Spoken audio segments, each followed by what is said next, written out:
સંતરામપુરમાં સ્વતંત્રતા દિવસની ઉજવણીને લઈને દેશભક્તિનો જુસ્સો જોવા મળ્યો। કન્યા શાળા સંતરામપુર અને પીએમશ્રી તાલુકા શાળા દ્વારા ભવ્ય તિરંગા યાત્રાનું આયોજન કરવામાં આવ્યું હતું। હાથમાં તિરંગો લઈને મોટી સંખ્યામાં વિદ્યાર્થીઓ યાત્રામાં જોડાયા।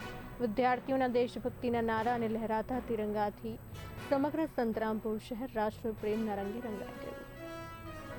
સ્વતંત્ર દિન નિમિત્તે આપણે સરકારશ્રીના આદેશ મુજબ હર ઘર તિરંગા અંતર્ગત તિરંગા યાત્રા કાઢવામાં આવી।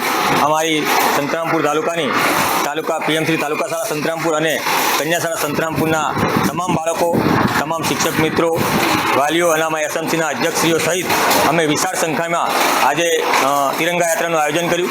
એમાં અમે સંતરામપુર અહીંથી તાલુકા શાળાથી ચાલુ કરી છેક માંડવી બજાર અને સિપાઈ ચોકડીથી માંડવી બજાર થઈ મોટી મસ્જિદ થઈ સીધા અને ભોયવાડા થઈને પાછા